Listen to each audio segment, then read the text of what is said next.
আসসালামু আলাইকুম। কেমন আছেন? আশা করি ভালো আছেন। আমরা আল্লাহর রহমতে ভালো আছি। ছেলের ম্যারেজ উপলক্ষে আমরা খুবই এক্সাইটেড। এক বছর হয়ে গেল। অনেক আনন্দ করছি আমরা। আমার বোমা অবশ্য বাসায় নাই, তা আমরা অনেক আনন্দ করছি। কাল যাবো বিয়ে বাড়ি ক্ষীর দিতে। নতুন করে আবার ক্ষীর খাবে। তো তার জন্য আমার যে জায়গাকে গিফটটা দিলাম আমি উপহার। Thank you. ছেলের বিয়ে উপলক্ষে আমি গিফট পাই। আর একটা বোনের দিলাম। Thank you. আর এইটা আমার। তিনজনা তিনটা একই রকম 3 পিস পরে যাব, তার জন্য আমরা এখন বানাতে দিতে যাব। ম্যারেজ উপলক্ষে। আর কালকে হলুদে কি করব সেটা আপনাদের সঙ্গে শেয়ার করি। এই যে কালকে এই শাড়িটা পরে যাব। এগুলো কিন্তু সব আমার বৌমার পেজে 3 পিস। আমরা কিন্তু বাইরে কোনো সব পেজেরটা সব পেজে শপিং করে এখন আমরা এখন শপিং করে আমরা নিজে শপিং নিজের থেকে আমরা শপিং করি, নিজের পেজ থেকে নিজে শপিং মানে আর যাওয়া লাগে না আমাদের।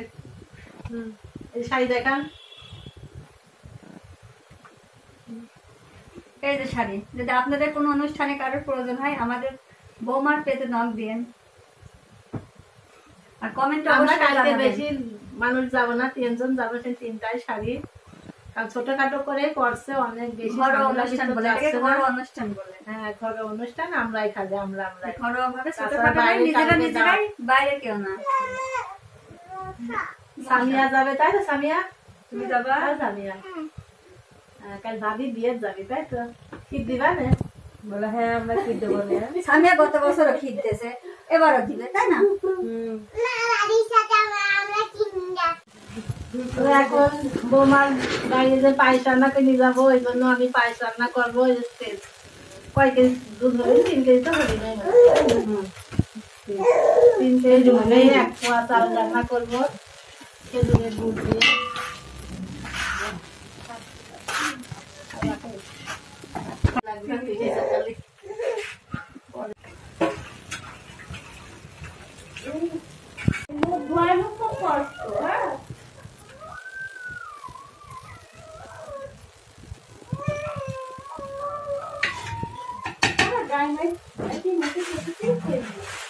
কটুক সংসারে এই দুধ কথা তো হাত দিয়ে তো আনন্দ দেবে না। তো হাত দিয়ে ভাত হবে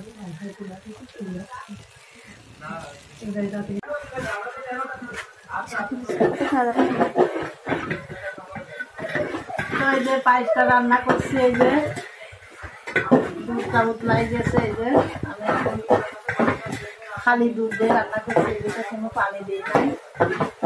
এলাচের পর দারচিনি দিয়ে দিচ্ছে, আপনাদের দেখানো হয় নাই।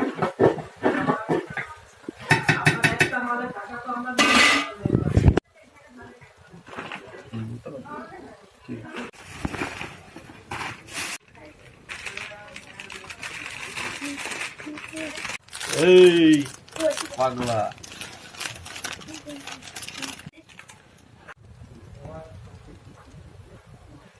তাই না?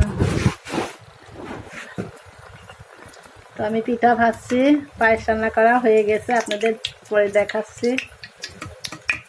পায়েসটা ঘরে ঠান্ডা করার জন্য রেখে আসছি, এখন পিঠাটা বানাই নেব।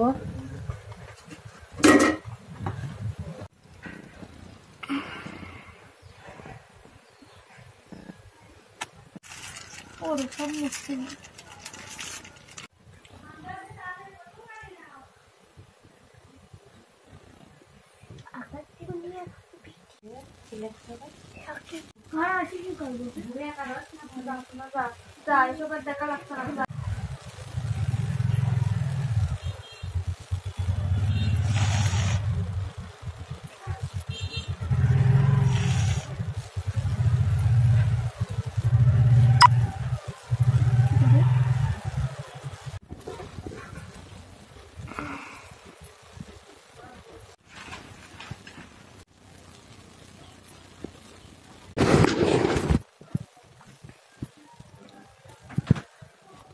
তো ছেলের ম্যারেজেতে যাচ্ছি আমরা সবাই শাড়ি পরতে গেছে, আমিও এখন পরবো। তো আপনারা সবাই দোয়া করবেন যাতে আমার ছেলের 1 বছর পূর্ণ হয়ে 2 বছরে পা দিবে। ওরা সুখে শান্তিতে যেরকম 1 বছর কাটতো ওইভাবেই কাটতে পারে। তো অনেক লোক আপনারা বলেছেন এসি বিক্রি করে দিছে, দেখেন এসি। আমরা কি চোর? যে এসি বিক্রি করে খাবো? আপনারা কি মনে করেন, ভাবেন কি? বুঝতে পারি না আমরা। আপনারা কত নিচে নামাবেন?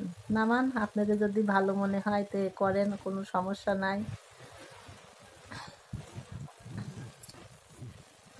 এইটুকু সবসময় মনে করবেন যে আমরা গরিব হতে পারি, কিন্তু আমরা খারাপ না, আমাদের নেচারও খারাপ না, আমরা চোর চিটারও না। এটুকু মনে ভাববেন সব সময়ের জন্য। তানজিলা যা পড়েছে, তানজিলা খুবই সুখের জায়গায় পড়েছে, কারণ ওর দেওর নাই, ননদ নাই, ভাসুর নাই, কেউ নাই, ও একার মতন একা। আর ওর শ্বশুর শাশুড়িও সেরকম না যে ওকে জ্বালাতন করবে, ও জিনিসপাতি নিয়ে বেশি খাবে, ওরটা নিয়ে নিবে, সেরকম কোনো সমস্যা নাই। ও যেরকম ইচ্ছা সেরকম করতে পারে, কোনো অসুবিধা না। ও 1 বছর হয়ে গেছে, কোনো চাপ আছে নাকি? আপনারা তো জিজ্ঞেস করে শুনবেন যে ওর উপর কোনো কিছু চাপ আছে নাকি? ও শ্বশুর শাশুড়ির তরফ থেকে, না চাচি শাশুড়ির তরফ থেকে, না আমার শাশুড়ি আছে তার তরফ থেকে কোনো চাপ নাই। আমরা কোনো চাপ দিয়ে দিয়ে কোনো কাজ করাই না। তো আপনারা যা ভাবেন সেটা না।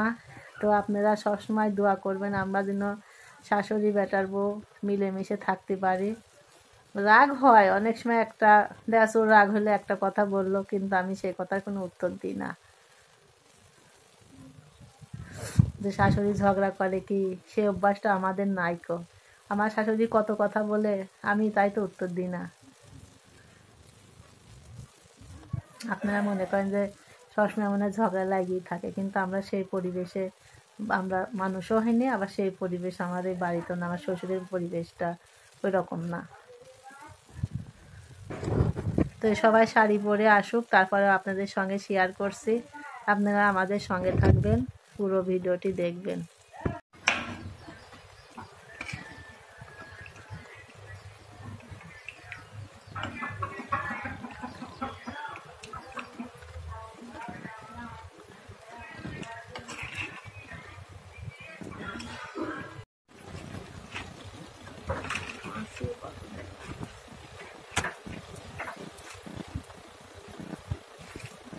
এই যে সব কয়টা তৈরি, যা যা নিয়ে যাবো সবগুলা সাজানো হয়ে গেছে।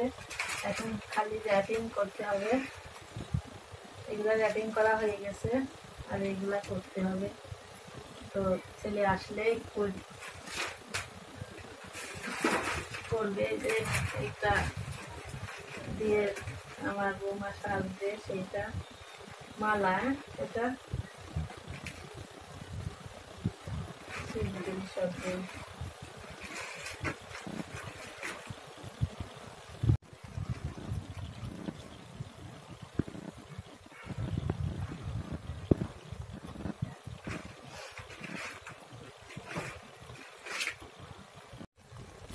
তো আজকের ভিডিওটা এই পর্যন্তই শেষ করলাম। দেখা হবে আবার নেক্সট ভিডিওতে। আল্লাহ হাফেজ।